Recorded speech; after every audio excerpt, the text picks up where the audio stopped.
until showtime. Got me a new Vietnam veterans cap. I'll put up on Facebook today.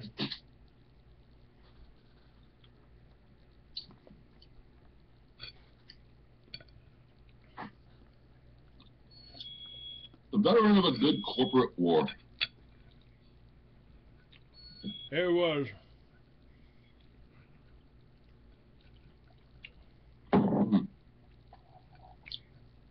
Don't agree with the war. Did my part to stop it.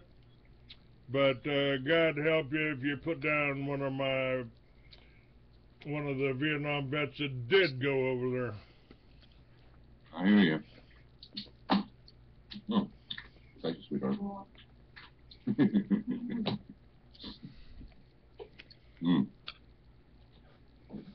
Your show will go live in 5 seconds. 4, 3, 2, 1. Blog Talk Radio. Now we can see a new world coming into view. A world in which there is a very real prospect of a new world order. The new world order does not mean surrendering our national sovereignty or forfeiting our interests.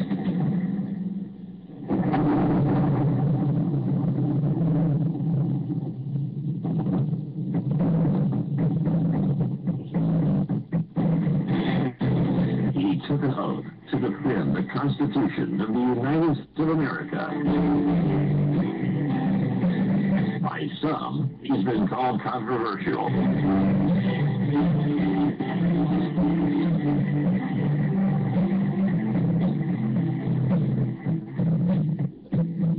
How can I convince you when your ears refuse to hear? You turn your heart away from me each time when I draw near. Your eyes refuse to meet with mine, they glance away in fear.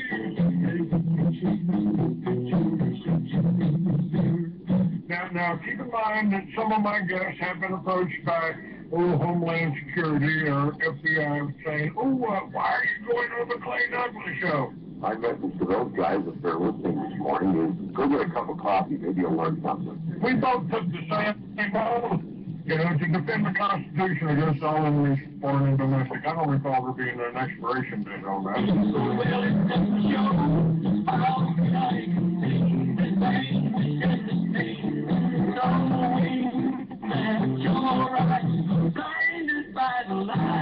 He is the free American, Clay Douglas.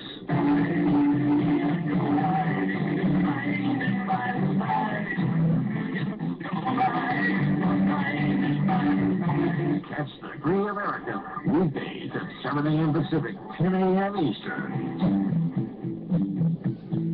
Every time I think about the damage that's been done, the anger wells inside me till I'm almost overcome. I want to tear the moon out of the sky and up the sun. For the podcast and more details, visit www.freeamericans.com or catch the podcast by phone by calling 832-999-8631.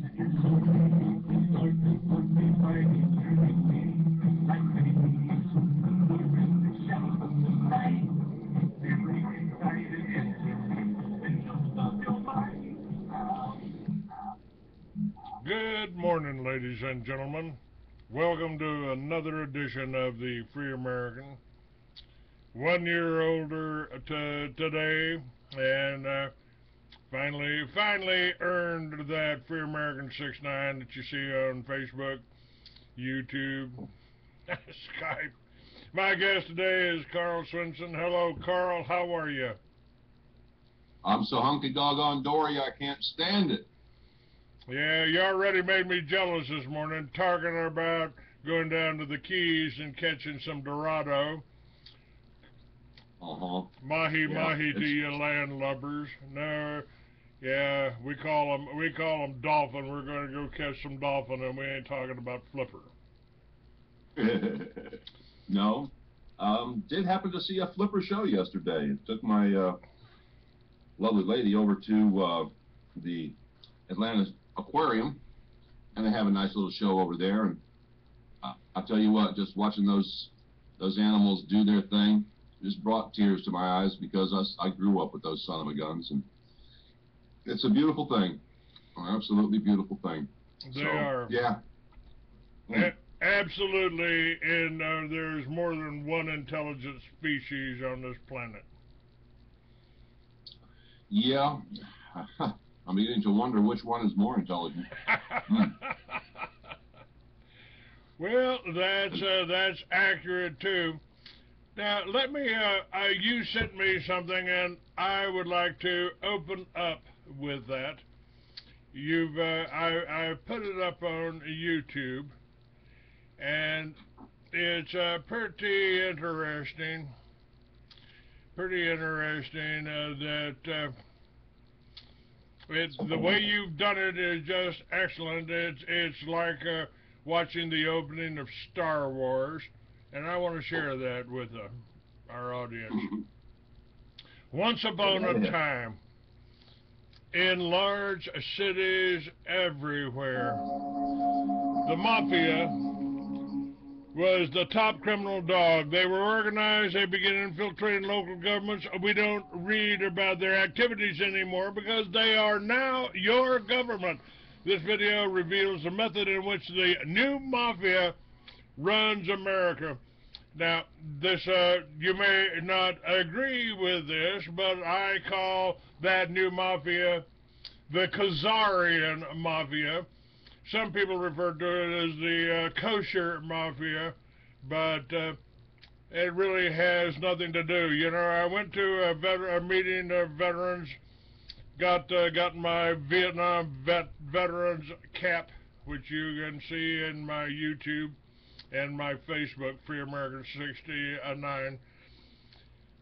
And I was talking to a lady, and I said something about making a mistake, tactical error, referring to 9/11 as an exaggerated case of Jewish lightning. And she said, "Do you think it's all Jews?" I happen to be a Jewish.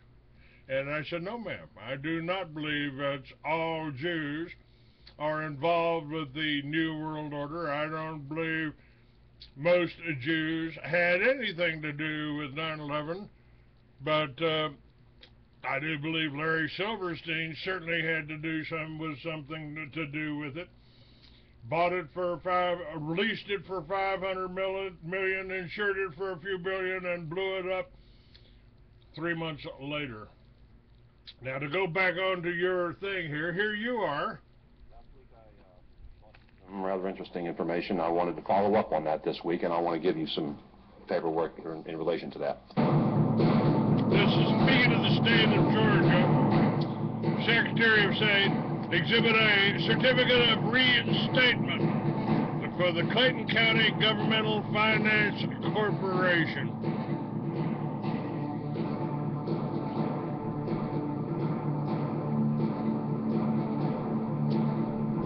You now know the corporation name and are reading its articles of incorporation on file with the Georgia Secretary of State office.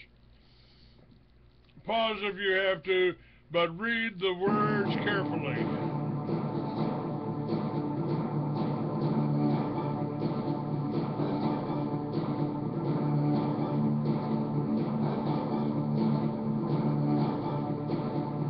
The purpose for which the corporation is organized and the business and objectives to be carried on and promoted by the corporation are as follows: to engage and assist Clayton County, Georgia, the county, in the development, financing, construction, acquisition, reconstruction, and operation of capital projects and equipment consisting of real and personal properties for the use and benefit of the and exclusive public purposes of the county, the projects, to acquire by gift, lease, or purchase, and to sell, convey, assign, mortgage, pledge, or otherwise encumber any property, real or personal, incidental to carrying out the projects, to lease or sell from time to time projects to the county, pursuant to the lease purchase or lease purchase contracts, or master lease, purchase or lease purchase contracts,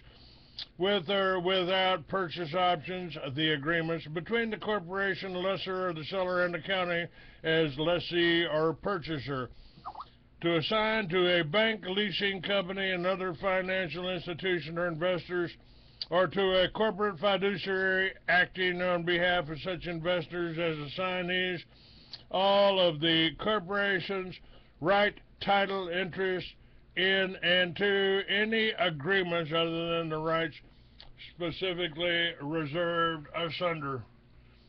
What are we talking about here, Carl? And you were presenting this. You were presenting this to the county, actually, weren't you? And he'll be right back. Let me go on with this.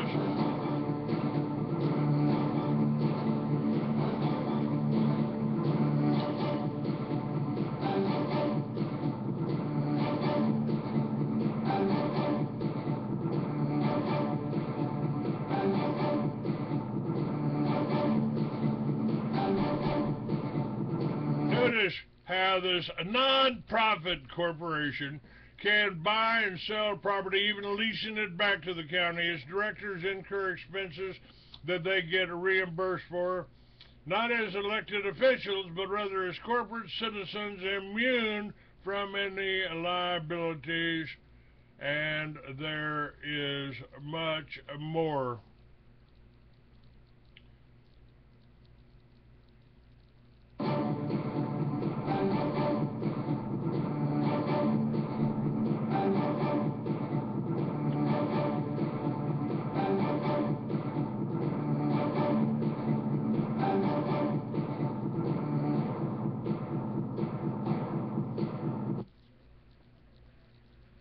Exhibit C is to provide, together with an assigns and the county, for the payment and the cost of constructing, acquiring, and installing the projects by the assignment to the an assignee of the corporation's right to receive payments under any agreement, the issuance of and sale from time to time by an assignee of the certificates of participation, which represent undivided corporation pursuant to an agreement, or by the corporation of the lease. Are you back with me yet?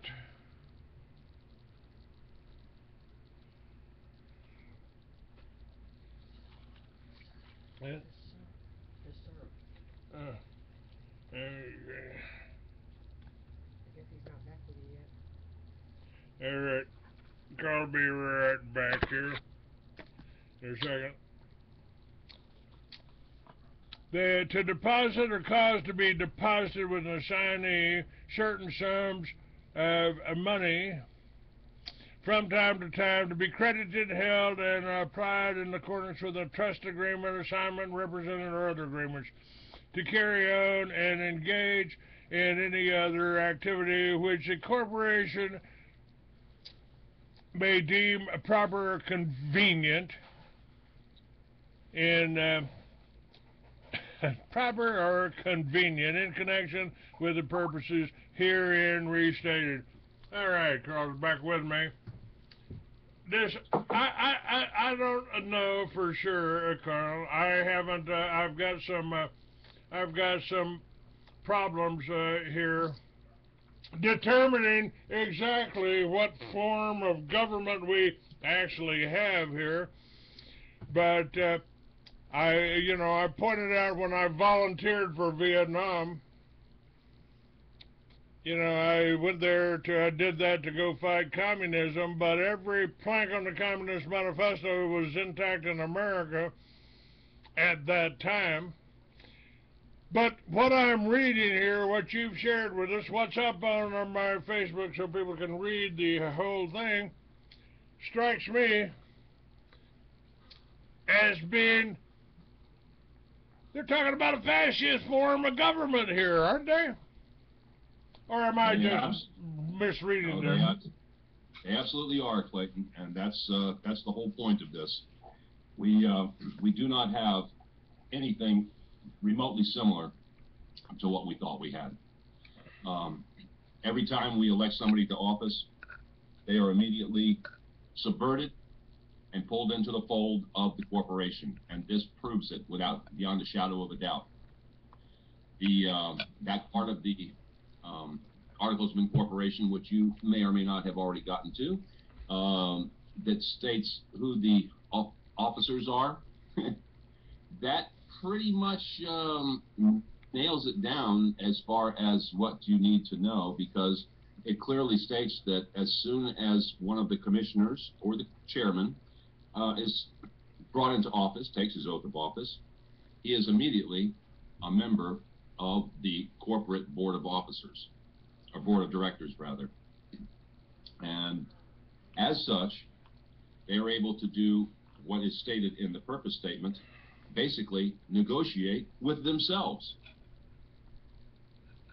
Now, how in the hell do you negotiate with yourself over contracts to and from the county?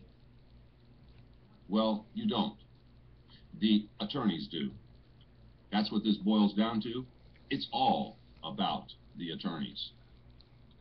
The funny thing is that my ACE researcher here, has found this in 14 other localities here in Georgia, and that was just on initial glance. We're going to find it most everywhere that we have incorporated government. You've heard of municipalities? They are municipalities. They are incorporated city governments. But what that means is not what you think it means. Corporations are not there just to shield from liability. They're set up to shield from the customers, from those that they service. And those whom they are supposed to service are we the people. So at some point in the past, they sold a bill of goods telling people that it's a good thing to be incorporated. Real good thing to be incorporated. The only problem is that the corporations spun off other corporations, which spun off other corporations, which spun off all kinds of various ways in which the people's money gets transferred from their pockets to offshore accounts. That's what we've been able to trace. And it's these offshore accounts, these limited holding companies, that are so big and so common across America. And that's where all this stuff is going. These derivatives that people talk about, you know, the derivatives are part of this whole scenario that we're looking at. Isn't the comprehensive annual financial report kind of a part of this too? Isn't that what one of the methods that they're using to hide everything? Oh, absolutely. But you see, the question became, for many of us who were dealing with the comprehensive annual financial report, why is it that this appears to be only one set of two books? And the reason is because the corporations have the other set of books. The name of this corporation is the Governmental Finance Corporation. Now, the corporation which is the county, which is the Clayton County Corporation, is a different set of books altogether. And what we have been able to now do is to tie the federal corporation, which is United States, and the other big corporation, which is the United States of America Incorporated, both of them having Washington, D.C. addresses. One of them, which is United States, that one is residing at 1600 Pennsylvania Avenue with the CEO right now of Obama. In the same way that this corporation is established, so too are the corporations on the national scale.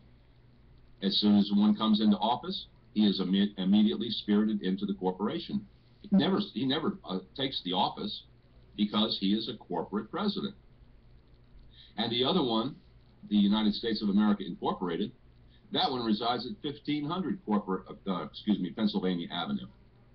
You know, that little building just to the left of the White House, if you're standing in front of it, the one called the Treasury. You mean the one with they lit up in rainbow colors to celebrate the Supreme Court selling us out to the homosexuals? Why not? I mean, they can do whatever they want with that because it's not real. It's all an illusion.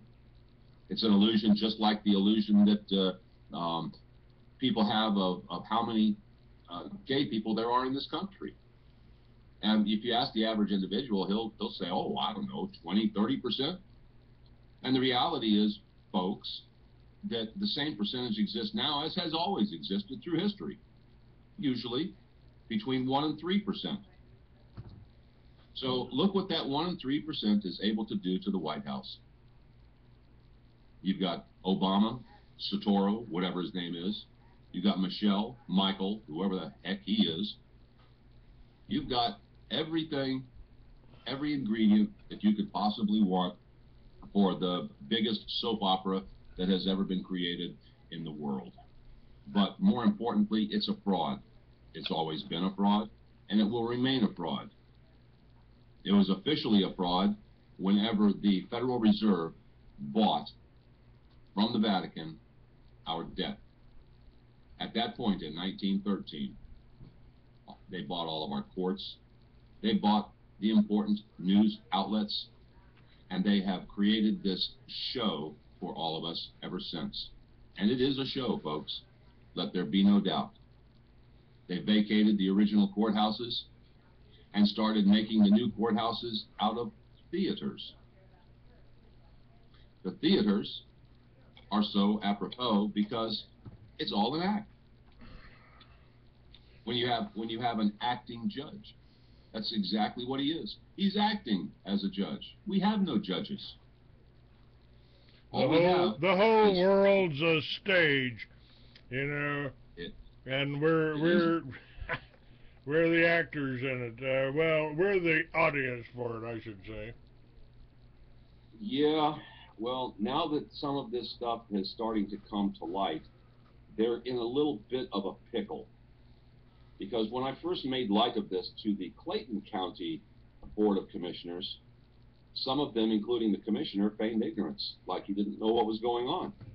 As a matter of fact, the Saturday after that, I got a call from him. And in that call, he assured me that someone was going to have to go to jail.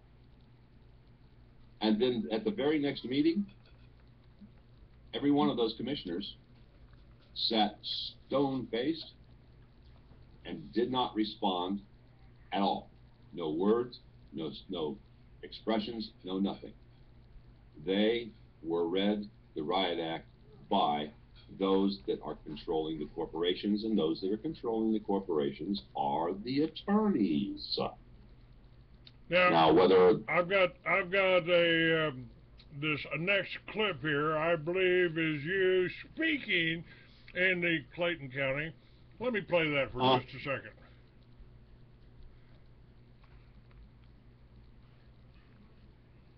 Oops. Member sitting up there is a director for the Clayton County Finance Corporation. And Ms. Rooks, you are the CFO.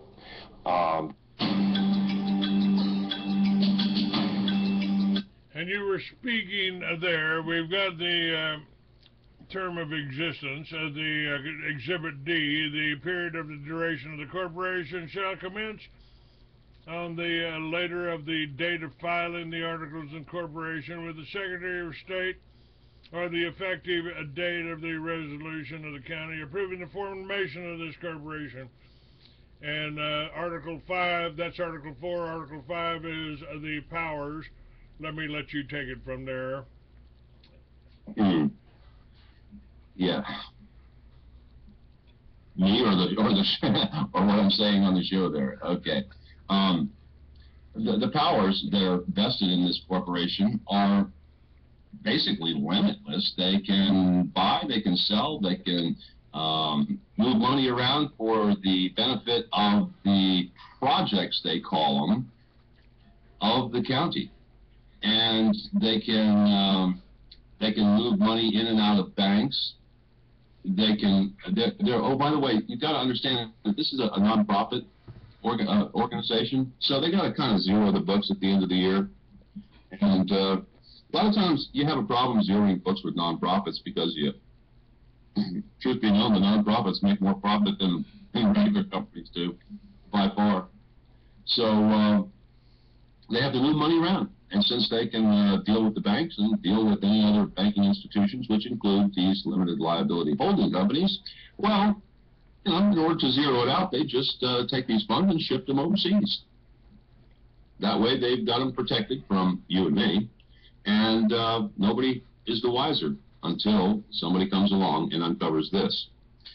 But the powers are limitless. Basically, they can do everything by law, by their law. Actually, you don't want to call it law, you want to call it by statute, codes, you know, resolutions, whatever.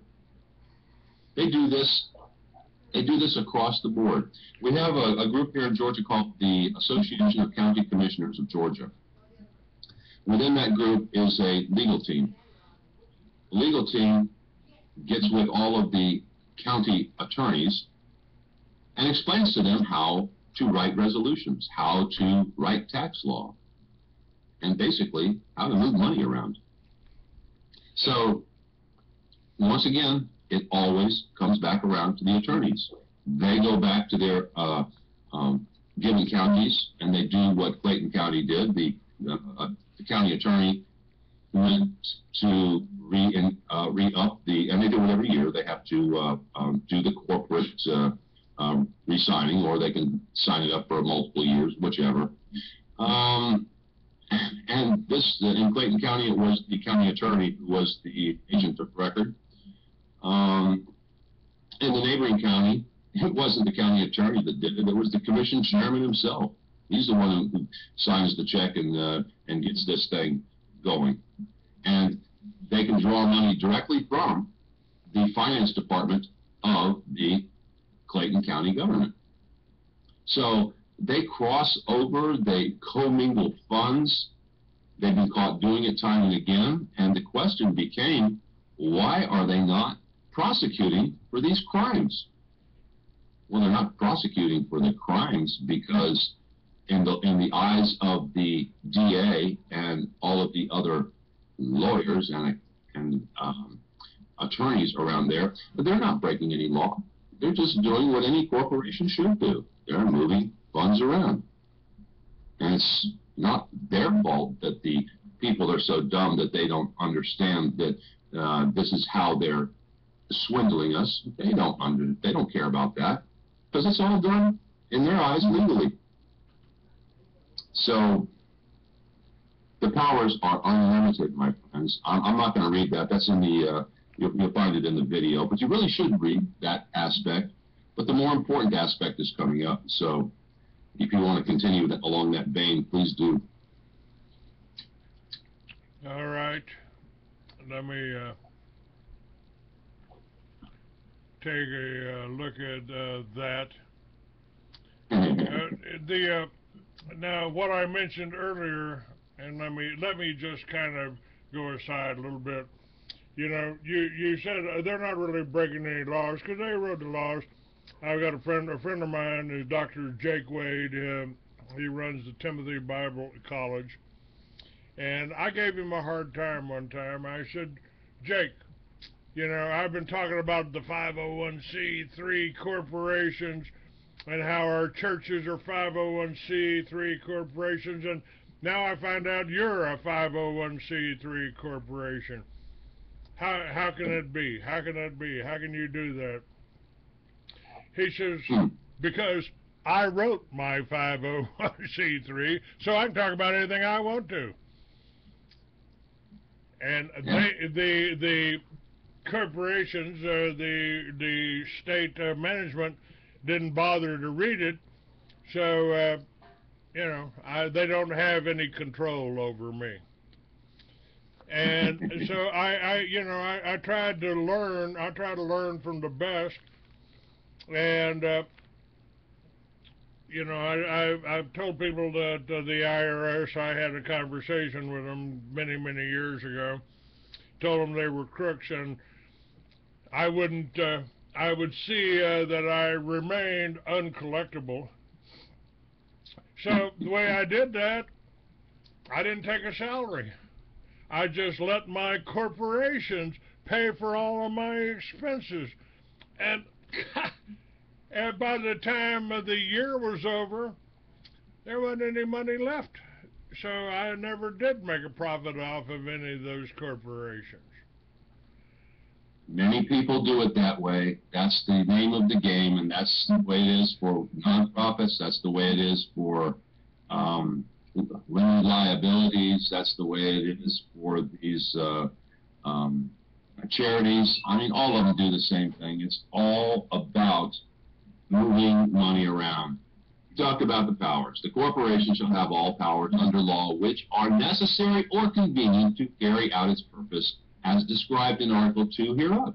The corporation is prohibited from engaging in any business other than owning, financing, acquiring, constructing, installing, leasing, and selling the projects as provided herein. The corporation may incur no debt other than the obligations.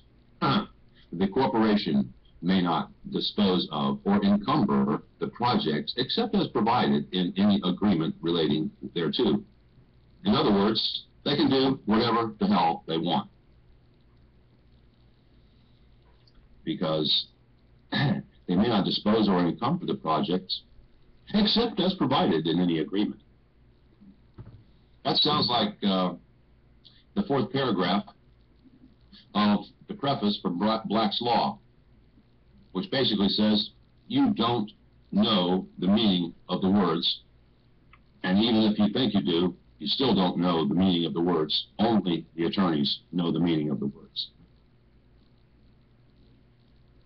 So, there you have it. And the board of directors, getting a little ahead on that video, but let me go ahead and go there, because the affairs of the corporation shall be... Let me mute that. I'll just play it along, let it play along while you're talking here. This is Exhibit Okay. D. We're at Exhibit D, and I think we've already covered that. The term of existence, however long we wanted to. All fairly normal structure of a typical corporation, right? Not really. Not really. And now we're at Article 4, the Board of Directors. And the Board of Directors are the same people that you supposedly elected, aren't they? The affairs of the corporation shall be managed by a board of directors. All corporate powers shall be exercised by or under the authority of, and the affairs, property, and business of the corporation shall be managed under the direction of a board of directors consisting of 5 persons. The members of the Board of Commissioners of Clayton County shall be the directors of the corporation. The term of office as director shall commence upon the commencement of the term of office as a member of the Board of Commissioners of Clayton County, and shall terminate upon termination of such term of office as a member of the Board of Commissioners of Clayton County. The Board of Directors shall have the rights and duties of directors of corporations under the Georgia Nonprofit Corporation Code. So the people we elected as public servants are immediately transformed into corporate executives? That is exactly right. Now, I don't know about you, but that sounds like one hell of a conflict of interest now, doesn't it? Well, let's see what you said to the Clayton County. Let's listen to that here. And is, in fact, county attorney.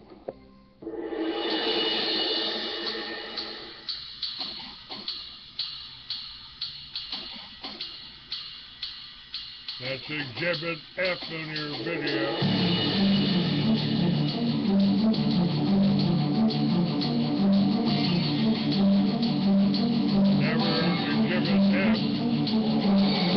So the attorney set all this up, kept it hidden from public view, then at each commission meeting take them into executive session to carry on their business of fleecing the people. It doesn't matter how you slice it.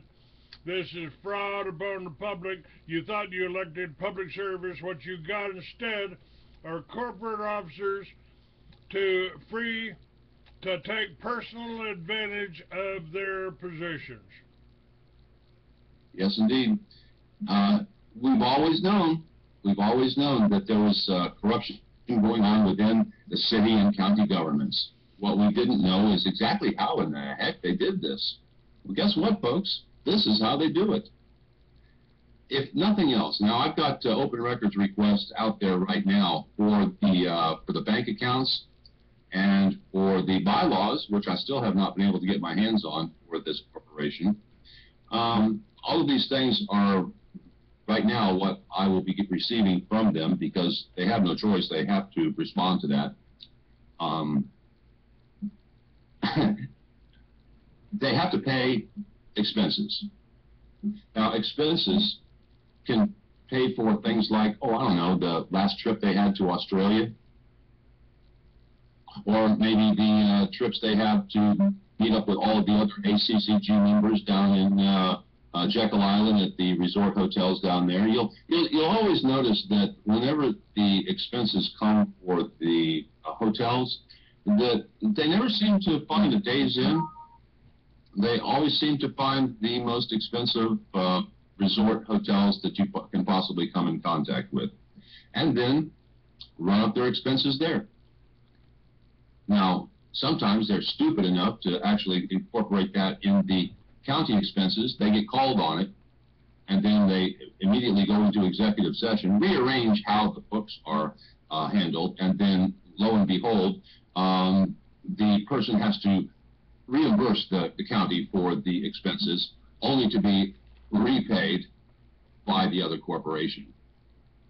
So my open records requests are going out there to have the canceled checks for any and all expenses paid to the people that are the board of directors. So that's going to be real interesting to see how they respond to that, because that opens up the second set of books of which I earlier spoke. And that's where we're at. So what I'm going to do tomorrow is go see one of the county sheriffs. The one for Clayton County happens to be taking, I guess, the corporate money from the Clayton County judicial system, and he's overseas right now on a little vacation, so I won't be able to see him. I'll try and get a meeting with his second in command, but I'm trying to set up right now to be with the Henry County sheriff tomorrow, and I've already told him, I've left a message that the purpose of this meeting is going to be to discuss the arrest of the commission chairman there. Not sure if he knows exactly why, but he's going to real soon. So he's not going to want to have that meeting, of course. And if he decides he's not going to, and he realizes that his corporate veil has just been pierced, then I have to move up the ladder to the next corporation, which is going to be the Georgia Bureau of Investigation. And I'll let it be known to some of the underlings there what's going on, and I don't have much hope that they will be able to do anything, because after all, they are all intricately tied together. And the next chain in the sequence is going to be the FBI, because they're supposed to investigate corporate wrongdoing, or excuse me, governmental wrongdoing. The words are interchangeable, as you know right now. But their corporation probably will not want to rock the boat either, so then I have to go start getting on the CEO of Georgia, which is Nathan Deal, the governor, and we have the credit reports calling him the CEO. So again, right up the chain, we have the people that we elected to office assuming director roles or member roles within corporations that the people have no earthly idea are running in the background.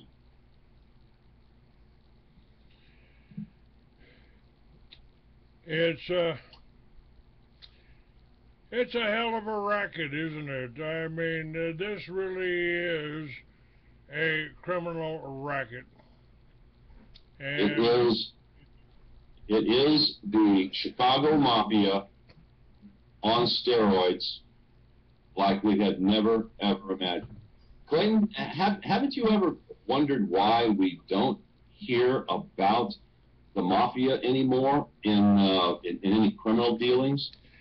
because Meyer Lansky bought all the newspapers working for the kosher or the Khazarian mafia. You might call it the Russian mafia. You might call it, you know, why did only Al Capone go to jail when Meyer Lansky was running everything? How come Sheldon Adelson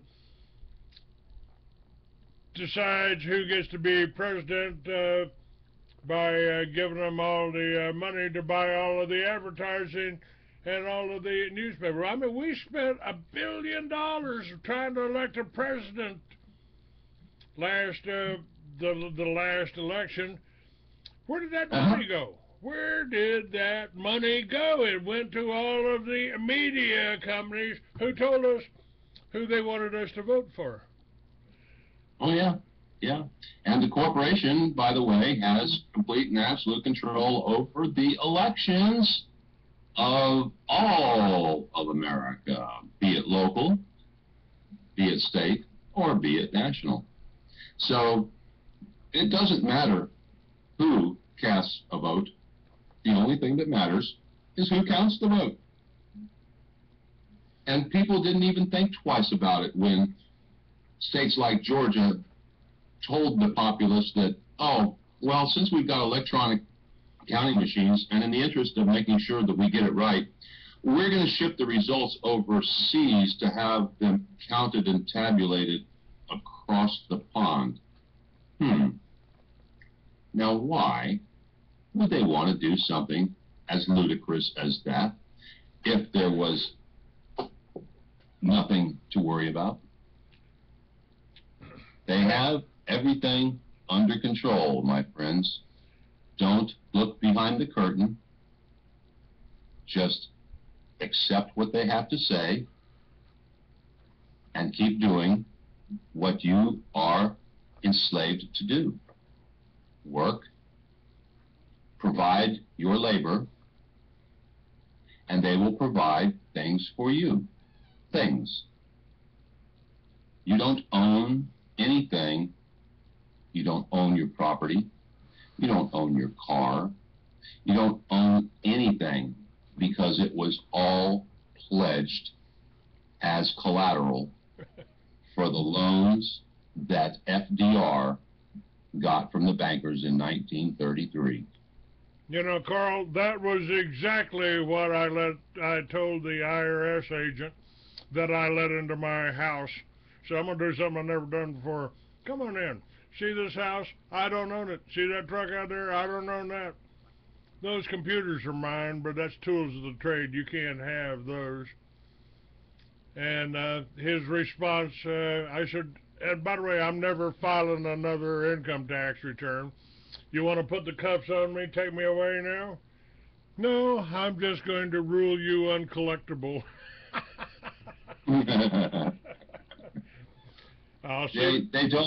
They don't want anybody that's going to rock the boat, you know. It's one thing if you come across as a wild-eyed crazy and think that you're going to somehow bring them down, because you're not going to bring them down. The IRS is nothing more than a collection arm for the crown being the City of London, not the Queen. And they reside in Puerto Rico, not the continental United States. They are part of the corporate structure of the United States, just as is the Federal Reserve. They also are operating out of Puerto Rico, a territory for the corporate United States. And the way that they have incorporated all of you into this, my good little slave friends, is that what they did is they changed the meaning of a word back in 1863. That word was person. They changed the definition of person to not just mean the flesh and blood human being, but also to make it mean a corporation. So it was in that one fateful move by the attorneys way back in 1863, when the Civil War was still going on, by a group of, at this point, unelected and illegal congressmen. That word change is what we're paying for now. Because you are, until you withdraw your citizenship from the United States. Until you withdraw your citizenship from the United States, you are a slave to it, and you are a member of the United States. And it's one thing to be an American. It's another thing entirely to be a U.S. citizen. A U.S. citizen is responsible for all of the debts of the corporate United States government. So all that 17 trillion, you guys that are still U.S. citizens, it's all yours. All yours. And if you don't believe me, look at how they spell every corporation under the sun. Every one of them is spelled in all capital letters.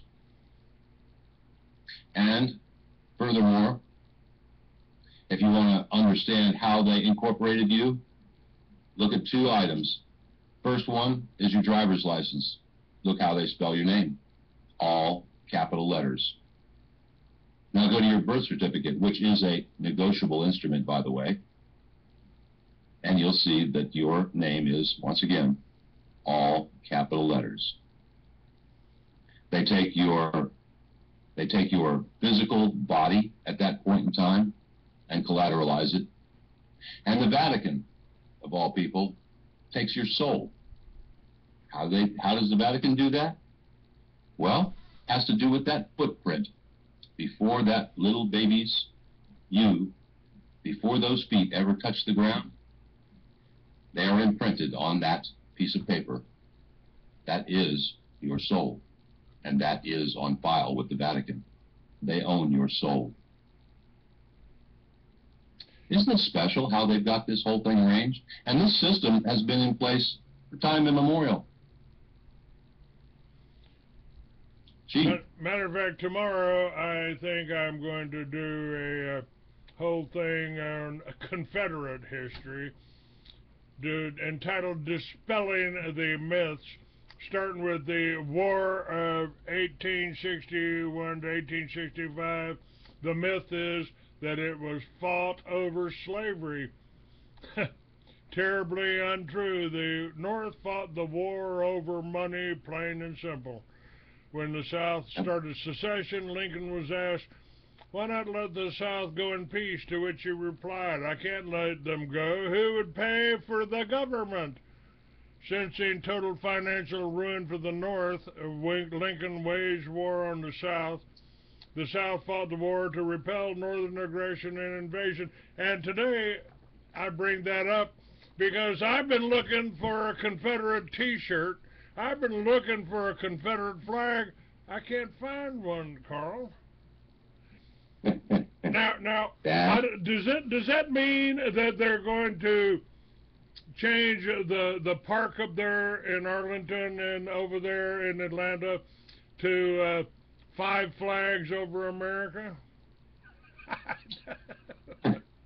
Well, right now it's 3 flags over the world, because everybody that's a U.S. citizen is part of that District of Columbia, that 10 square miles. And that 10 square miles is a foreign government. And if you look at their flag that they fly, and look at the Constitution that they write, which is entirely different than the United States of America Constitution, that United being with lowercase u, the de jure Constitution, the original.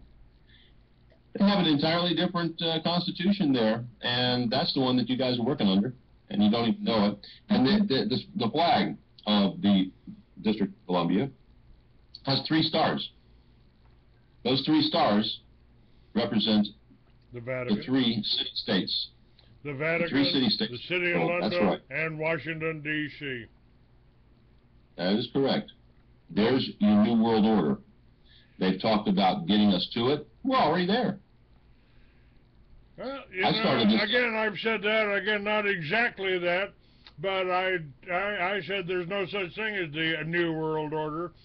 It's the old world order. The money changers Jesus ran out of the temple are still with us. Yeah. Yeah, I had someone tell me, I think it was night before last, this guy's done a lot of research into this. And he's talking about Jesus and how Jesus forgave everybody's sin. Well, when you look up the definition of sin from back then, sin was debt. Jesus forgave everybody their debt. Oops, we didn't learn that one. So, if it's a sin to be a debtor, and he's prepaid our sins, if I follow that one through, all of our debt is prepaid. Every bit of it. And it is. Money's been sitting out there forever. And it's not really money, of course, because there is only labor. But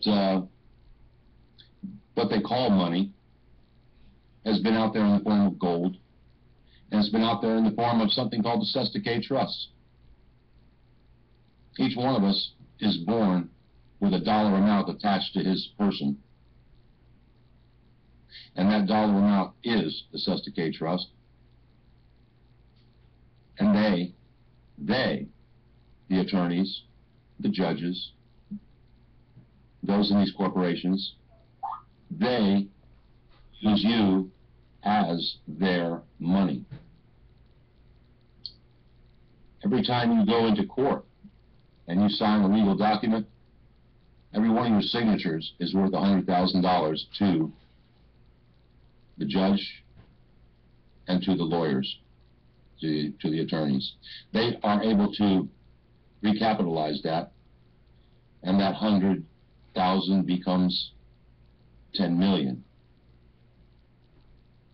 That's how much money is running around the court systems, and that's how much money is being spirited offshore time and time again, and none of you understand a hoot about what I'm saying right now. And that's okay. But what you should understand is that it's what you don't know that will kill you, not what you know. And what you don't know is what the nature of money truly is, and what the nature of government truly is. It is a system. Now it's a corporate system, all being controlled by the New World Order, all being railroaded. That's another term that I'm trying to get used to, because that's something that they use in legal terms. All railroading us into the corporate structure that is never going to go away until we do something about it. But once we start doing something about it, Clayton, then we've got a problem, because that whole system is going to collapse. When it collapses, that's when your Jade Helm exercises across the country start having more and more meaning, because they don't know what to do at that point. And I think they see the handwriting on the wall now. People like me are doing this kind of investigation, and we're exposing it to the public. And they know it's going to get the public so pissed off that they're going to want to do something serious about this. They're going to want to re-legalize him, so just so that they can make rope that they can use on these guys. Because God knows they're going to do something worse to us. I've got a film up here. I think I put it up on my Facebook.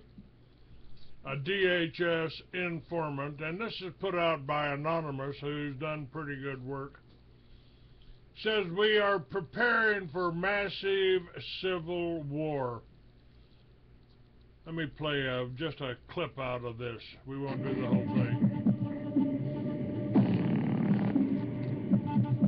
And it's got some good people in it in the film, and some news broadcasts.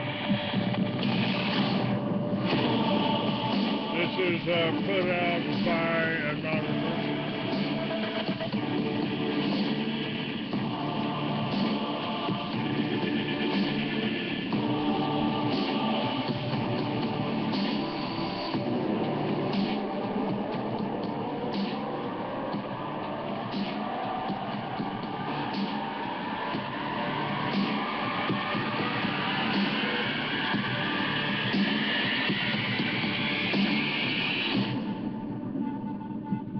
Ever reasonable to restrict constitutional freedoms in the name of fighting terrorism? In our opinion, no. And now the plain truth. As you've seen on our show, the government at times tells you lies. The deception is historic and continuous.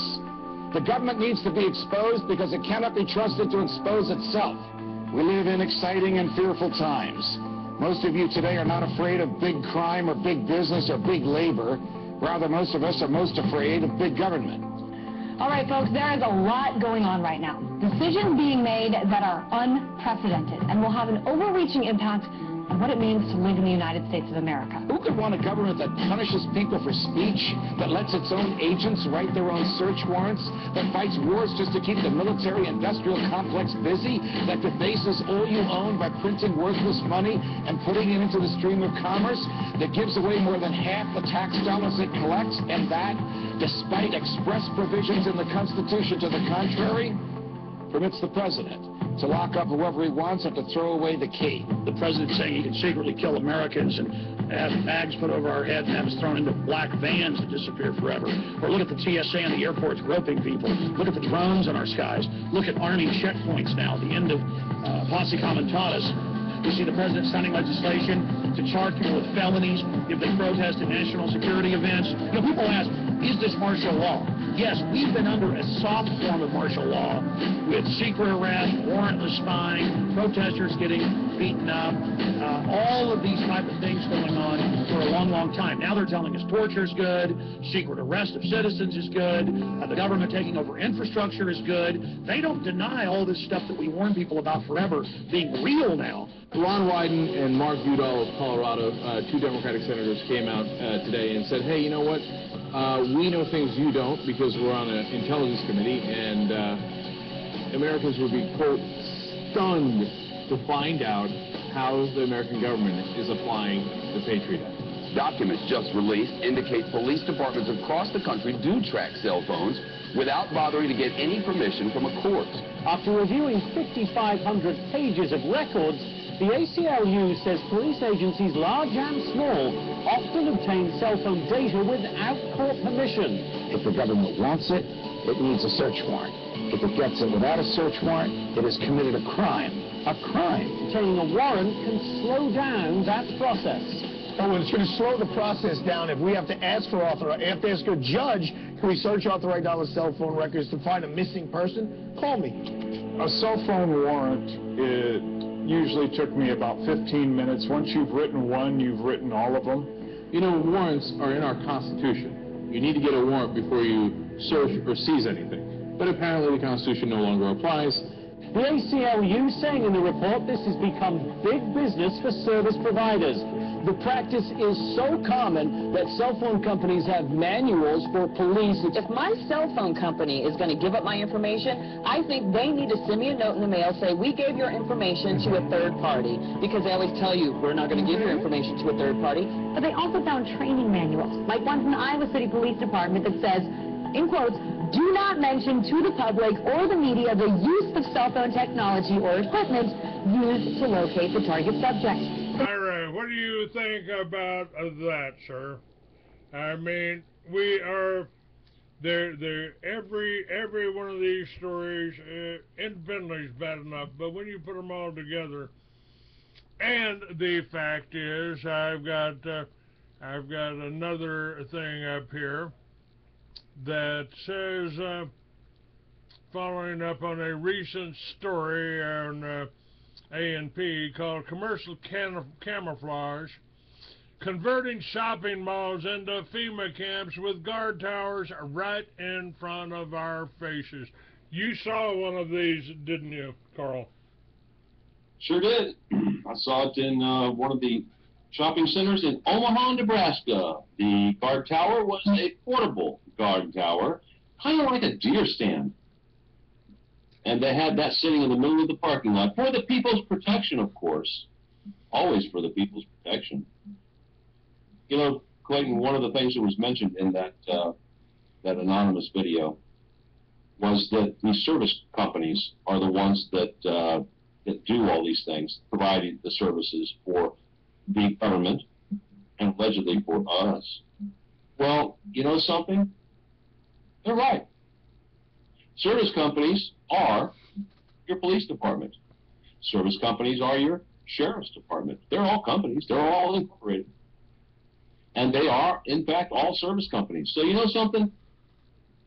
If we're going to hire a private security firm to look out after the county, I think the people can probably offer them a little better deal than what they're getting from the county. I think we can negotiate a better contract for them and have them be our public servants or our service company as opposed to theirs. Same thing with the sheriff's department. Same thing with the fire department. All nonprofit, domestic corporations, and all part of the parent corporation, in this case, the Clayton County Governmental Finance Corporation. So why don't we just come in and offer them a better contract? That's what I plan on doing. We'll give you a raise. Because they're wasting our money. They're sending our money overseas there from these corporations. So why don't we just repatriate some of that money back with the people where it came from, and then then give them a raise and put them to work for us as opposed to working for them. Well, I think that's an excellent idea, Carl, because I've wondered why we don't take these shopping malls and instead of putting up these cheap, ugly structures, the idols or whatever it is that they stick up there, the plastic flowers, why don't we just turn them into gardens and actually provide some of our own food for the supermarkets? And there are corporations that are doing that. They're being upfront about it. Bright Farms, for instance, are putting greenhouses on the roof of supermarkets. So we've got American companies growing food.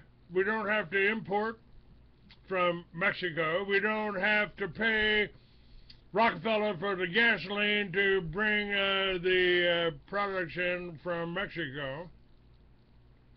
The watermelons in from Mexico. Why don't we just convert our shopping malls to greenhouses? Instead of prison camps, instead of putting walls around it and towers on here, we could make it and open it to the public. You want to steal a tomato? If you're that hungry, knock yourself out. I think that's an excellent idea, Clayton. I mean, they have all this property all over the country. That's what they have been taking from us.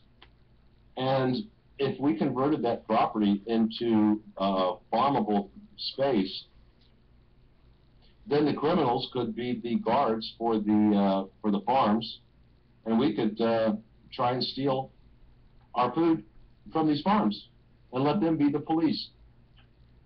I don't know. There's any number of ways to approach this.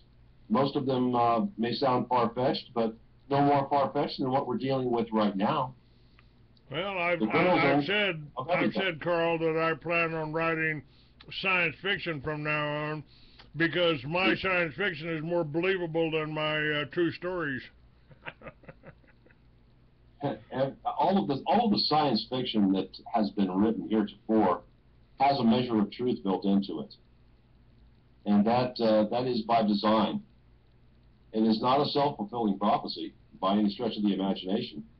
It is the vision provided by things like the Bible, by people like Nostradamus, by any number of other seers, so to speak. This is not anything new. The only thing that's new is the idea that we can take that control back. And that's the message. The message is that we can and we must. And it's going to take people like me, people like you, getting the message out there, acting on the courage of your conviction, and making things happen, and not just sitting around and waiting for them to happen. We've got to be proactive. We've got to do what the founders charged us to do. We've got to protect it. Remain eternally vigilant. Absolutely. And we have forgotten how to do that, but no more. Enough already. It's time for us to start asserting our God-given rights. And whoever your God is, he is a God of nature. And we have natural rights. We have the right to live. We have the right to pursue happiness. And by the way, that word was changed. It's not happiness. We have the right to pursue property. And to hold property. You know, I've often wondered here, I think most of our conflicts are needless. Why would an omniscient, omnipotent God give a shit what you called him? You know, whether it's Allah or Yahweh or whatever name you want to give the supreme being, you know, the force that holds the atoms together. I don't think he cares what name you call him. No, he cares what's in your heart. He cares what's in the will that he gave you. If you have the will to fight for what's right, that is what he provided. That's natural law. That's not to say we have to be animalistic. No, we don't have to be that at all. Because that is the message. All we have to do is treat one another with respect and do unto others as you would have them do unto you. Simple, direct, straightforward laws of nature. The ones that kept this country going for hundreds of years before we ever allowed for the corporations to manufacture these wars, starting with the Revolutionary War, for their own ends. The king never stopped receiving his payments. The crown now takes them. The crown still gets their tithe in the form of IRS payments. None of the tax payments, none of them that you pay for in the form of income tax go anywhere near what you would call the federal government. It all goes overseas. It all goes to the crown. They have been taking it since well before the Revolutionary War ever started. The king, once he put people over here into this colony, did so with the stipulation that they would pay him a stipend for him providing them transportation over here. It was just a good business deal. And it's still a good business deal. Never changed. It's all about the system. It's all about the money. It's all about control. And folks, you don't have it. They do. They are the corporations. Now those corporations are starting to flex their muscles. They're starting to do away with the standard Republican form of government that you thought you had, and they're replacing it with a regional form. And they're doing so at breakneck speed. Here in Atlanta, we have something called the Atlanta Regional Authority. Part of the larger region, which is the southeastern region. No longer even state boundaries are going to apply. And we had something called T-Splost that was designed to get them established, get them, meaning the regional commission, established here. And T-Splost was the Transportation Special Purpose Local Option Sales Tax. Well, people were already paying 7% sales tax. They didn't really want to move it up to 8%. But that one extra penny, which was going to generate untold millions, how about billions, was for the express purpose of the regional commission. Wow. Nice job. Well, that went up in flames because a lot of us said, not just no, but hell no. We got together and we had a caravan that went around the perimeter of Atlanta with signs, horns blaring, admonishing people to not pass this abomination. And they went down in defeat. But they really didn't get defeated, because all they did was turn around and implement rules and regulations through the corporations, wherein they started with a, I don't know, an $11 million grant budget from the federal government and the state government. And today, their budget is upwards of $60 million and growing exponentially as they put in these toll roads. They're putting them in as express lanes, you see, so that you can move faster than the average duck. And then you can pay for it. And guess who gets the revenue from these toll lanes? The people in the county where these toll lanes are? Oh, no, no, no, no, no. No, this goes strictly to the financing of more projects for the regional authority. This is how they work. Agenda 21 comes to mind. That's exactly what it is, because they're using all of those same favorite words. We're going to have to come up with a dictionary. My good friend here just decided that she was going to start a little dictionary of Agenda 21 terms. Sustainable, green. God, how many more words are there that they affiliate with that? You know, regional, allied. Go down the list. Everything that has to do with globalization. And that's a whole new dictionary of terms. And that dictionary is being implemented right now. And again, I'm going to reference you to Black's Law, 6th edition, the preface, the 4th paragraph. It's a warning. And the warning is basically telling you that the words are changing, always changing. And you can't trust any one source to know the meaning of the words.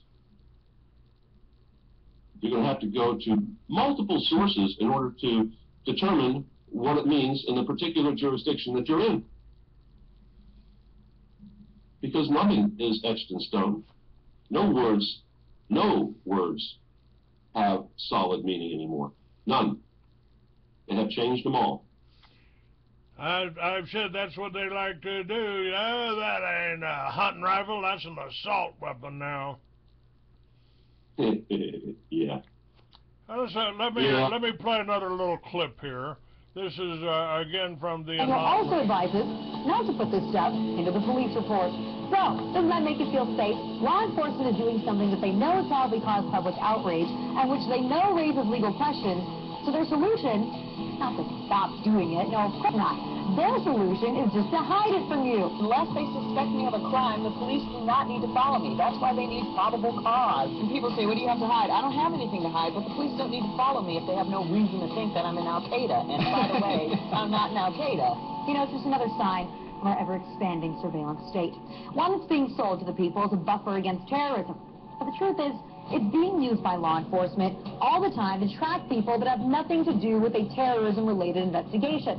It started with the FBI, and the government said, oh, we have to let the FBI do it because they're tracking terrorists. Now, it's no longer terrorists, it's every case, any conceivable case, and it's no longer terrorists, and it's no longer just the FBI, it's all the local police as well. So, there you have it. That's how we destroy our Constitution right in front of our eyes. The ACLU's most recent info sheet says that 1.7 billion, with a B, emails, phone calls, and text messages are being intercepted and stored by the U.S. government. Now, the CIA, or the Central Intelligence Agency, prides itself on being the best spying machine in the world. But how much are new technologies that, you know, we're all going to love, going to depend on, making the job easier for them? Be it social networking, a variety of gadgets that we all use that are now connected to the internet, like your PlayStation, your smartphone, your GPS. Soon enough, even more devices inside your home. And then they had the Secretary of Defense, they had the CIA director in there, Petraeus, saying, oh, we're working with industry to have bugs and tracker systems built into all appliances. Your dishwasher is going to be listening to you. Watch what you say. We don't need warrants anymore. It's a really scary world of scary possibilities out there, and Congress is ready to counter it, with over 50 cybersecurity bills introduced just in this congressional session. But is the threat being overblown? Are we conflating different threats onto one gigantic apocalyptic scenario just to line the pockets of defense contractors and create a massive cybersecurity complex? So far, nobody in Congress has actually provided evidence that cybersecurity legislation of this nature really is needed. There are a lot of folks who think benefit from comprehensive cybersecurity legislation, especially if that legislation comes attached with big spending. Well, if you thought that SOPA and PIPA were bad, just wait until you hear about cybersecurity legislation working its way through Congress. It's called CISPA, or the Cyber Intelligence Sharing and Protect Act, also known as H.R. 3523. Here, Microsoft, Facebook, Tech America, they're on board. How come? Well, it tells the internet companies, look, our bad. We didn't mean to go after you guys, okay? You're giant corporations as well. We're totally happy with you guys. What we want to do is go after anyone that dares to cross the government, and we know you guys would never make that mistake. Now, you might think, come on, are they really going to do that? Hell, yes, they're going to do that. Let me give you a perfect example, WikiLeaks. If they have a law like this, they can just simply come in and tell the ISP provider, look at this law that we have, it's over, shut down WikiLeaks. But also, did you notice they snuck in private entity? So if you're a threat to a private entity, they might also shut you down. And under the veil of doing things for cybersecurity purposes, it would allow companies to collect and monitor private communications and then share them with the government or anybody else. A company like Google, Facebook, Twitter, or AT&T could intercept your emails and text messages, send copies to one another and to the government, and modify those communications or prevent them from reaching their destination if it fits into their plan to stop cybersecurity threats. So what it does is essentially carves out a cybersecurity exception to all of our privacy laws. So in the end, if they pass this, instead of passing PIPA or SOPA, well, they might have the same effect in terms of shutting down our sites, and they also have the second effect of merging business and state even further together. I'm afraid that I'm a little pessimistic on this one. I said that we could win on SOPA. I accurately called that one. Why? Because we had huge corporations on our side. Facebook, Google, etc. Now we're on our own. And without those guys backing us up, good luck to us.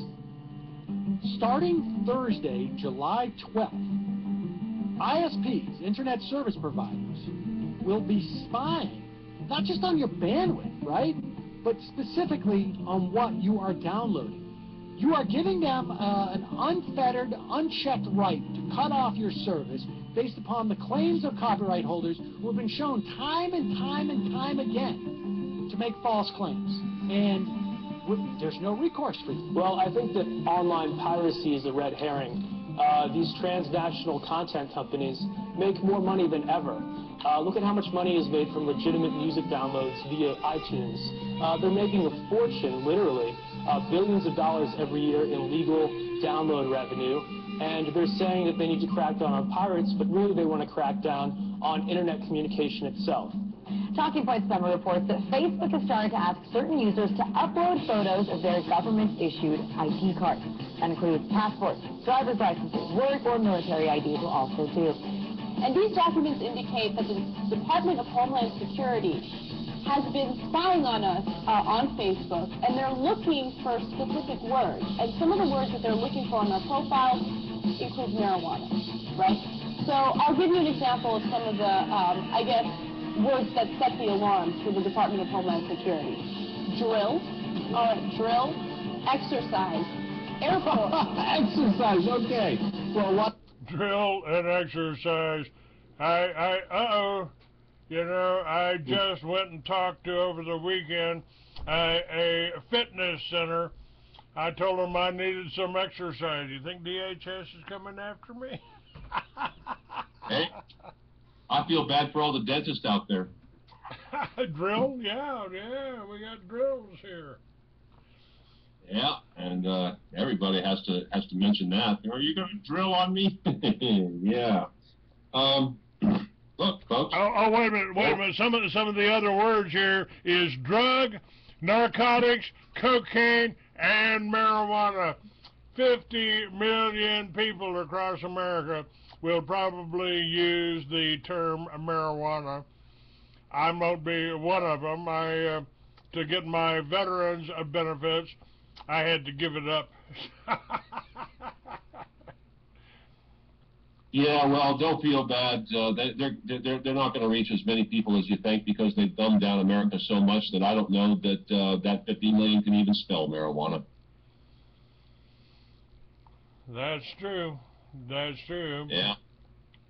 But you know, I'm sure they'll revise that list to incorporate all of the shortened acronyms and anything else that they can put in there. So, you know, isn't it kind of funny, Clayton, how when you talk about using keywords to tip people off, and these drug words are used?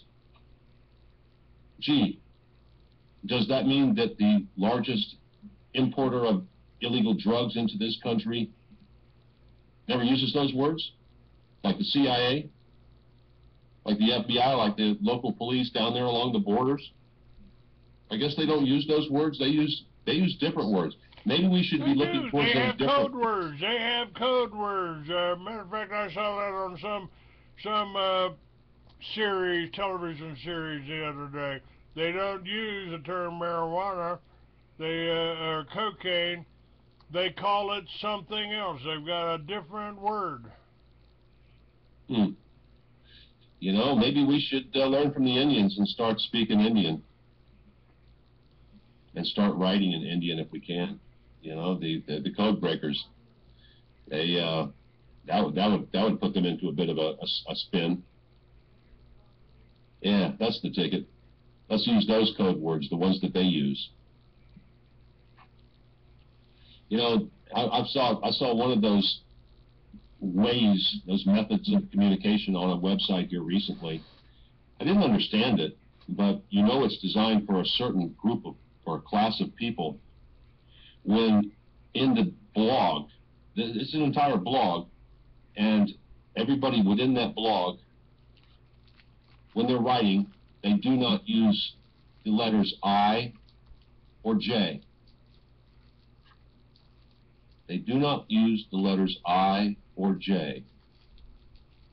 Now, why do you think a blog would be initiated that does that, if not to speak in code? These people are way ahead of the average person out there. They've had untold decades, centuries to perfect their crimes against humanity. This is satanic in every sense of the word, what you see going on. The satanic aspect is being played out in the courts across America. And the corporate aspect to it all is the glue that holds it together. That's why I'm going after it. And that's why I think people should pay attention to it. We came across something that was very interesting over the weekend, as a matter of fact, because I've been downloading articles of incorporation from my state. So what do? They bring down the Secretary of State's website and change it. I can hardly wait to see if the screenshots I got from previous downloads match up with what they now have, because if they do not, that's a federal crime. They're committing crimes against their own government. The government is committing crimes against themselves. Boy, that's going to be fun. So we've got a lot to look at. Let me ask you something, kind of totally on the side, but Lynn's on my chat room, and she made some comment about going back to the Articles of Confederation, and I thought it was just particularly appropriate at the time when you're talking about city government and the way the Constitution has been corrupted. Yep. And she also asked why they were so down on Texas. I mean, even Gordon Duff went after Texas for a while.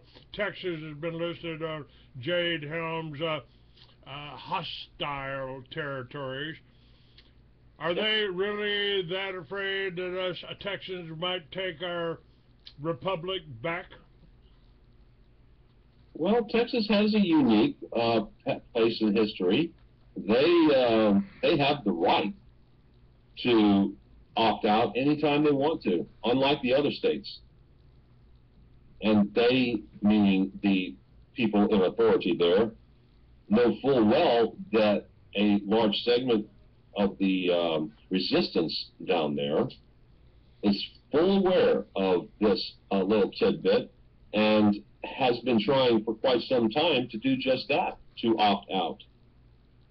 And it's because of people along those lines that Jay Helm considers Texans to be hostile, because they are hostile to whom? Not to Texas. They're hostile towards the long reach of the federal government. So what do you expect? If you stand for freedom, then you must be put down like a rabid dog. Of course, it was Texas where we had Waco 2, when they murdered all of the bikers there. They're afraid of the bikers. Go figure, huh? Well, anybody who can stand for themselves or stand with a group is a direct threat to authority. And it's all about authority. Clayton, there's been so much that has come down the pike here recently. The people that are considered to be the elite in any of the cities and any of the counties or states across the country have immunized themselves and separated themselves from the rank and file in many fashions, generally by buying off the news agencies of the area, by buying off the politicians, by buying off the corporations known as the FBI, DHS, and every other alphabet agency out there, to the point where whistleblowers are put in jail while the crimes that they were exposing are ignored. Gee, what a deal. So we found something very interesting here that I want to express to you. Okay. And that is the tie between the corporate and the state governments. The tie is coming in the form of grants and awards. There's one set that we were looking at in particular, and it had to do with legal aid. The federal government has a legal aid department that awards the states this grant money. The grant money that awarded last year was $379 million, just for this one group, okay? In the list of those states receiving monies, I thought it was really curious to see that Puerto Rico was listed as a state receiving grant money from the federal government. Hold on a second. Grant money going to Puerto Rico as a state for legal services. How the heck does that work? And we're not talking about small sums, okay?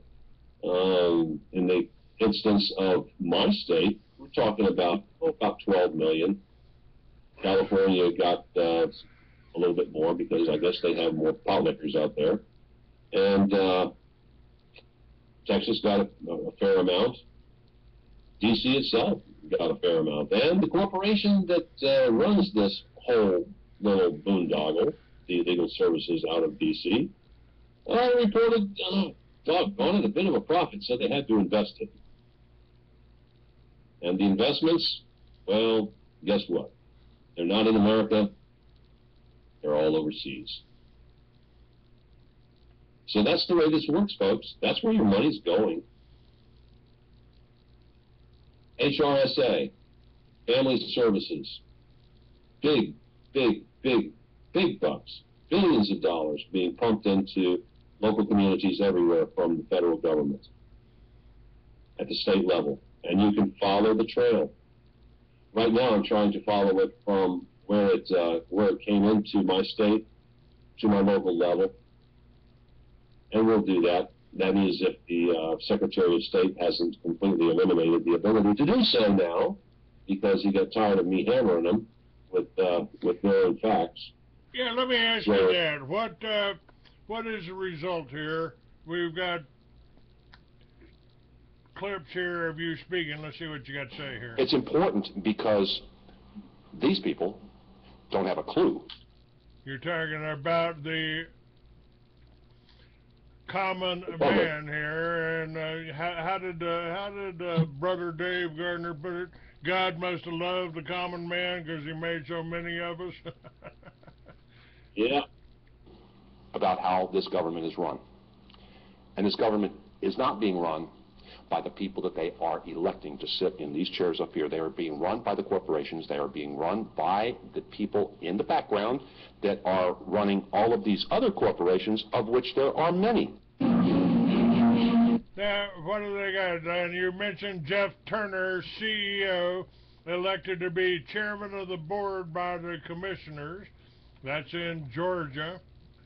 How are they reacting? I mean, you're calling them by name, Carl. You're pointing at them, and there's people sitting behind you, common man, sitting behind you, listening to you and looking right at them. How are they responding? Cold, stone-faced. Now, at that point, they had been read the riot act by their handlers, by their puppet masters, the attorneys, and they were told how to react, which is to not react at all. It's interesting. Every time I published a magazine called Writers Exchange, and I was exposing Harley Davidson, they were hassling people for buying a Harley Davidson patch and putting it on a ball cap and selling it, and I kind of got behind them. And so I bought stock in Harley Davidson, and every time I went up to the corporate meetings of Harley Davidson, and the corporate officers were up there in front, every time I stood up to ask a question, all the corporate officers sat down and the lawyers stood up. There you go. That's exactly the way this works. You will not get an answer on anything of import from the elected officials, because by and large they are dumber than 100 chickens. They are just the common man that, by the grace of God, happen to be elected into these positions of authority, and they have to be trained. It's a dog and pony show. They have to be trained. And the trainers are the attorneys. The trainers are the lawyers. The trainers are the judges. The trainers are the state, and the trainers are the federal government. That's why whenever I brought before them the issue of the chemical spraying that continues to go on to this day, they had to clam up because they were not allowed to respond to that. So I have to crank up the heat. I've already told them that it's time to shut down the courts. I've required them to provide me with the authorization they have in order to incarcerate people for victimless crimes, because there is nothing in the Constitution that allows for that to occur. And the silly thing about this whole situation is they go into office and they still take that doggone oath of office. Now, the Constitution that's currently on file is not our Constitution. It is the corporate Constitution, because it applies only to U.S. citizens and its employees, which they are. But it doesn't apply to the flesh and blood man out there, the man who is not a U.S. citizen but is a man of the land. So there are more and more of those, which I consider myself one, because I have taken steps to withdraw myself from that corporatization. I will not be that surety. I will not be that slave anymore. I'm done with that. So now they're going to have to respond and come to me as a man on the land, a free man, flesh and blood. And that's how they will have to respond to me. I'm not going to speak their language. I only speak one language. I speak English. I don't speak legalese. And by the way, folks, in case you didn't know it, legalese is an official language. That's lawyer speak. So why would you, who doesn't speak legalese, even bother going into a courtroom where the judge is a officer of the corporation, an attorney, taking direction from a prosecuting attorney, and then having as your defense counsel another attorney? All of them sworn to protect not you, but the court and the system. They don't care about you. They never have cared about you. They only care about the money and how they can remove it from you and place it into their accounts. Because attorneys do what? They attorn. Look up the definition of attorn. That is to transfer property, folks. That's what they do. They transfer property from you, generally to them, or to their cronies. So when they go to their ivory towers and have their drinks and look down upon the great unwashed, now you'll have some clue as to how they view you, how they look at you. You are not just the sheep. They're not satisfied with you being the sheep. They want to make you the goats. You know, I had put Indian Motorcycles, IMMI, Indian Motorcycle Manufacturing Incorporated, out of business. I put them in business and I put them out of business. And I started a motorcycle company in Las Vegas. And when I found out that the CEO they were going to put in over me, or in the corporation, the brother-in-law of the investor, when I found out he was an idiot, I called the investor and said, your brother-in-law is an idiot. You know, you need to get him out of here. And the brother-in-law looked at me and said, oh, you quit? I said, no, sir, I didn't quit. I've got a contract. I didn't quit. I just told the truth. You're an idiot, and if they try to put you in to run the company, you ain't going to make it. The company ain't going to make it. So they took me to court. They sued me to keep me from telling the truth about the company, the same way I did Indian before them, IMMI before them. And I went into court, and I went behind the bar, and I was standing there in my suit next to their attorney. Their attorney looked at me and said, oh, are you Mr. Douglas's attorney? I said, no, I'm Mr. Douglas. Your Honor, this is the defendant. This is the defendant. Can't you make him hire an attorney? And the judge looked at me and I said, Your Honor, if you're to read my brief there, if you read my countersuit, I think you'll find that I'm perfectly capable of defending myself here. And he looked at the little attorney standing beside me and smiled and said, no, I can't make him hire an attorney. I won the case and started the Free American. But if you hire an attorney, you're basically saying that you're mentally incompetent to defend yourself, aren't you? That's exactly what you're saying. You are then becoming a ward. A ward of the attorney, a ward of the state. Yes. A ward of the whole system. You are turning yourself over to whatever they wish to do to and with you.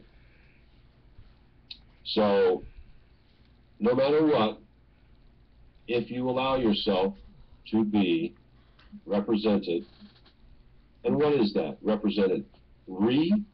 Presented? You've already been presented. Your name was called out. You showed up. You presented yourself. Who do you need to now re-present you? Folks, it's all about the words. It's all about word games. It's all about legalese.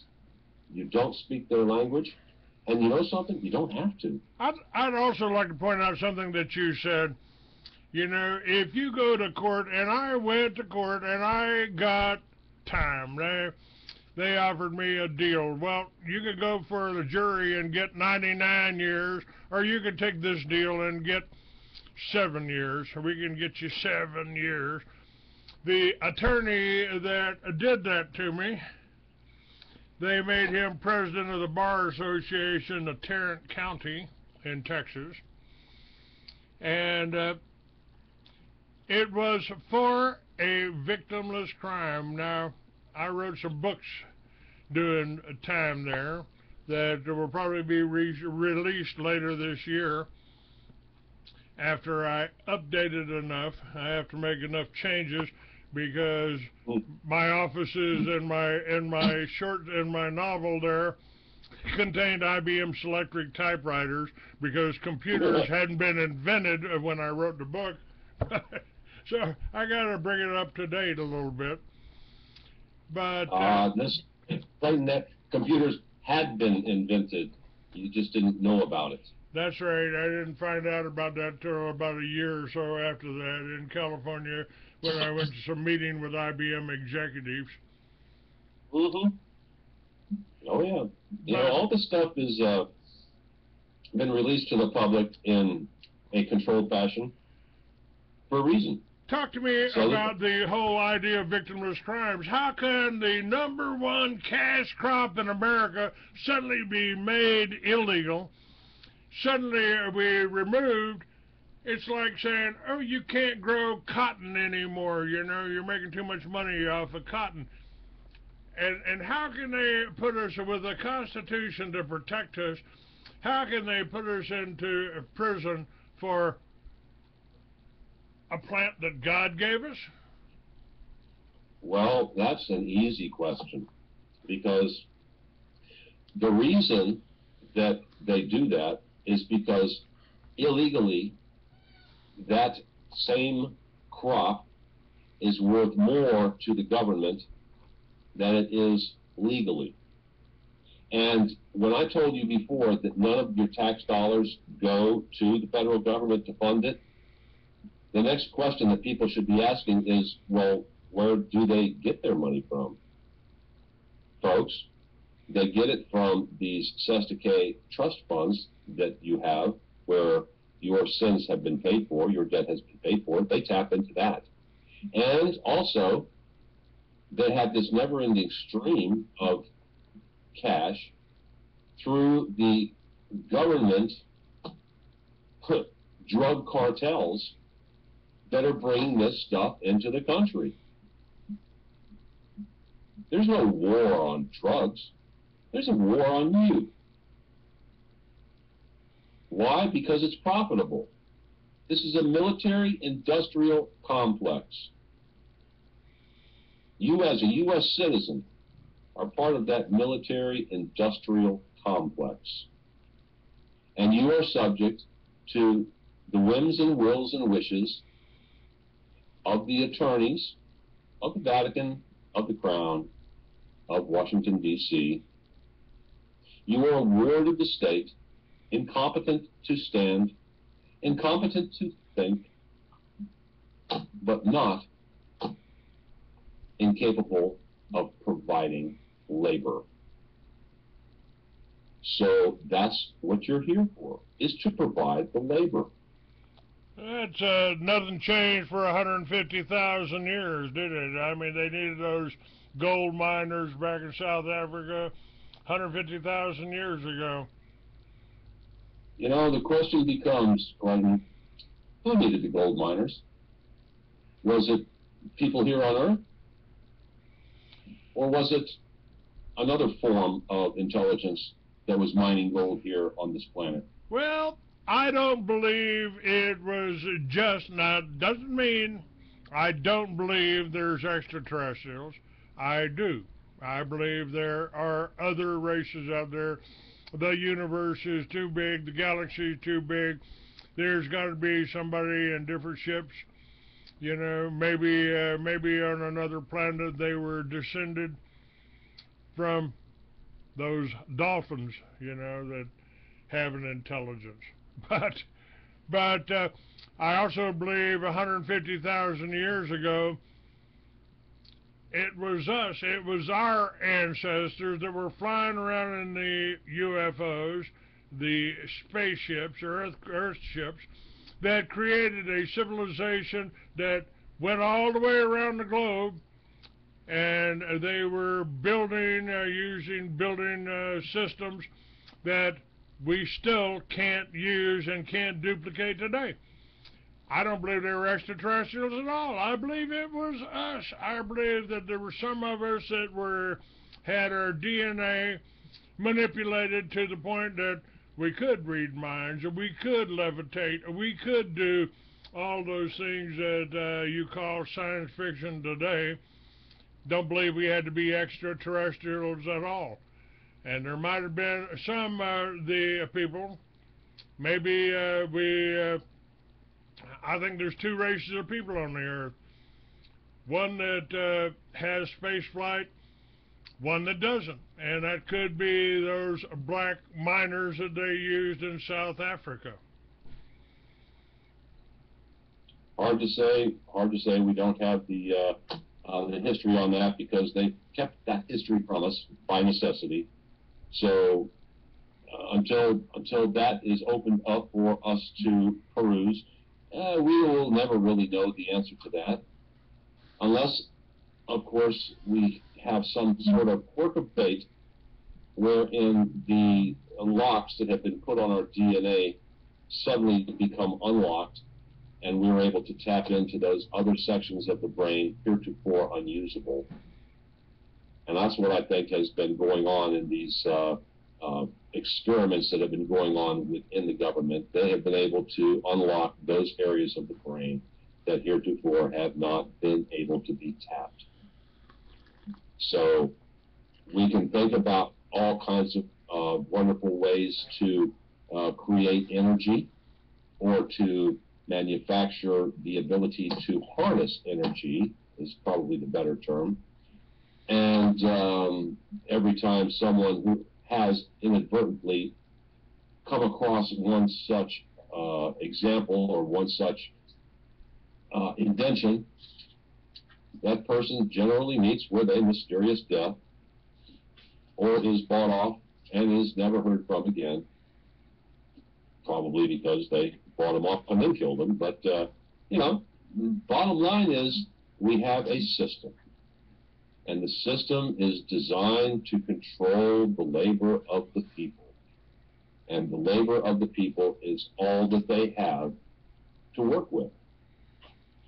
There are no real, what would you call it, assets other than the land that we live on, and we really can't even consider that as an asset. We don't truly own the land, even if we think we've paid for it. Come on, folks. The Indians kind of had the right idea, didn't they? They didn't own the earth, they didn't own the animals, and of course we wiped them out as agents for the banksters.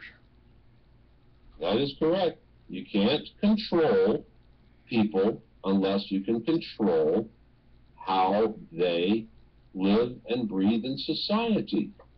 And it's only through the act of securing their labor that you can control them. It doesn't matter what you give them in return for their labor, because whatever you give in return for their labor cannot replace that labor. Here, let me demonstrate real quick here. I'm recording up on YouTube. All right, I just cut off their income. I just cut off their income. Right in front of your eyes, folks. Right in front of your eyes. Okay, I'll start paying them again. It's as simple as it's as simple as turning on that light switch. When you turn on that light switch, you've been conditioned, you've been controlled, you've been manipulated, and you're now paying them again. Yep. You're now paying them again. And of course, you know, there's benefits. You can see me now on YouTube. When I cut the light off, it was a little hard to see me on YouTube. So we got a trade-off. We got a trade-off there. I'll give them this electricity, 100 watts for a little while. Actually, I don't think it's that much. I don't think it's that much. I got one of those little spiral bulbs. It ain't using quite as much. You can go with LED and certainly cut down on how much you're paying them. But this is why, I mean, you invent a car that runs on water. Oh, you might meet up with an accident. Stanley Meyer. Yep. Stanley Meyer, right down in your neighborhood. So, Tesla, Stanley Meyer, you name it, any number of people through the years have come up with these unbelievable inventions at the time of their inception, only to be met with some terrible fate. All of them meet with a terrible fate. The only ones that don't are the ones that create something that can be metered, that can be distributed for profit. If it can be distributed for profit, you are on the good side of Satan. If you cannot, and it is something for free, you are on the godly side, and the godly side and the Satan side are always at battle. They say that we're supposed to win. The meek shall inherit the earth. I hope there's something left of it when we do. I do too.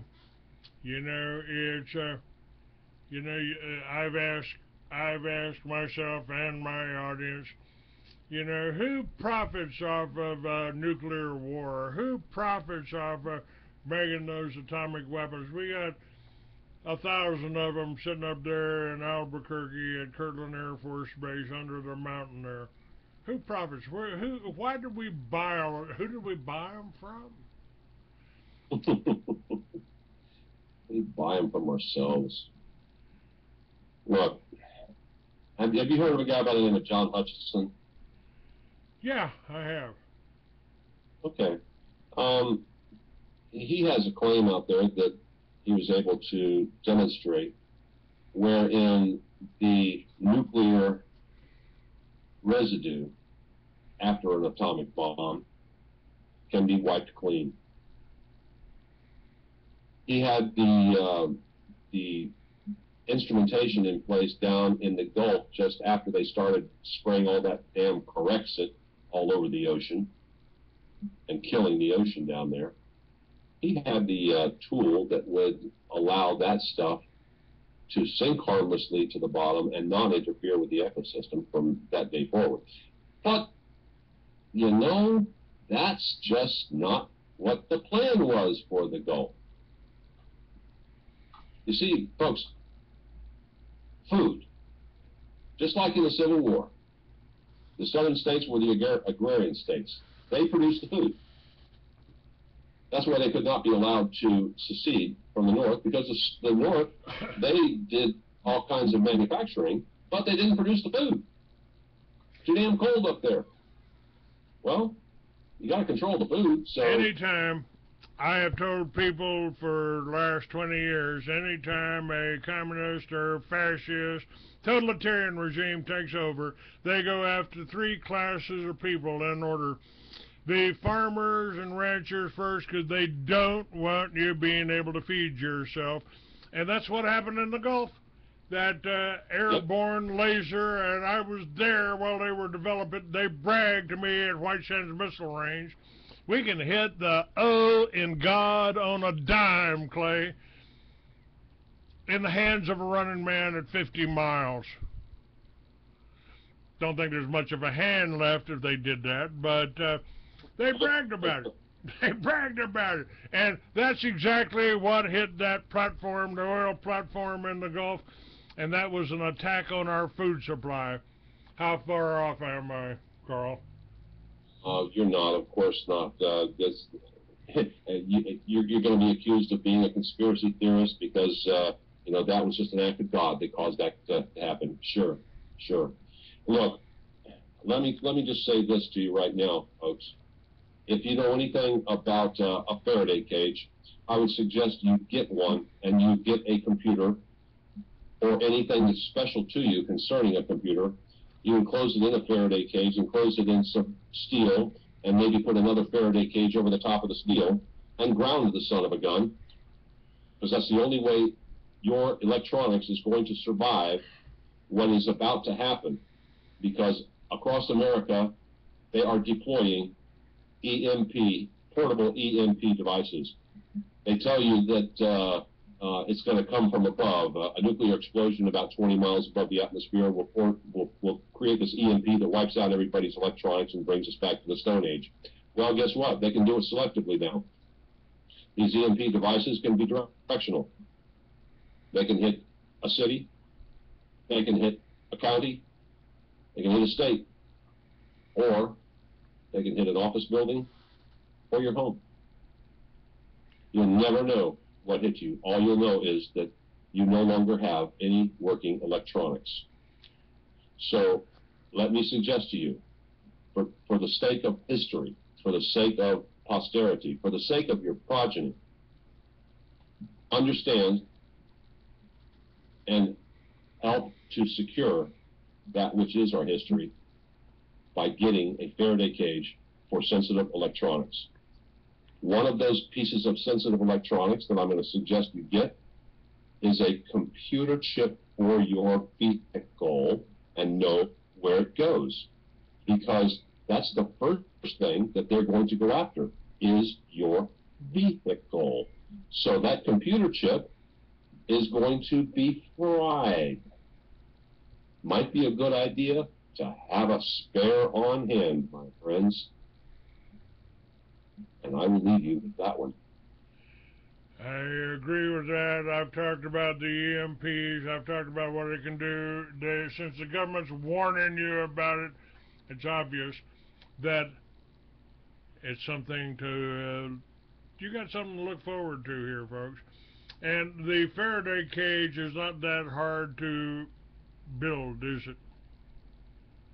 Just it's copper mesh is all it is. And there are various methods by which to do it. You can get copper screening. You can get them of various intensities, but the copper screening is what you need. And yes, it must be grounded.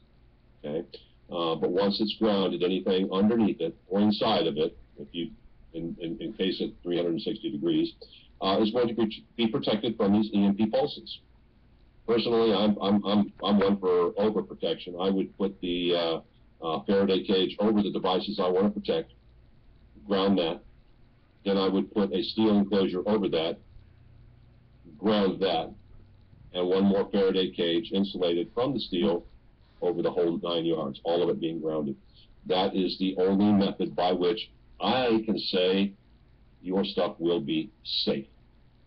All right, we'll look into that. How about if we just line the walls of one room, a bedroom, let's say, or an office, say, in your home? That gets to be a very, very, very costly experiment, okay? And it is just that. You could do it, don't get me wrong. If you're one of those that has an underground facility, you can put a Faraday cage over the top of that facility, like if you've got, say, a railroad car, or what do they call those containers, those shipping containers. If you've converted that into an underground facility, you can put the Faraday arrangement over the top of that. All right, we'll talk more on that at our next show. That's something we'll follow up on. We're out of time.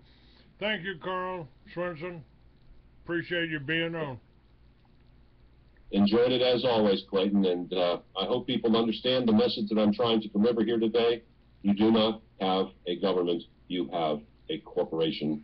It is a crime. They need to be arrested. All right. Thank you very much. Thank you. God bless. Bye-bye. Bye-bye.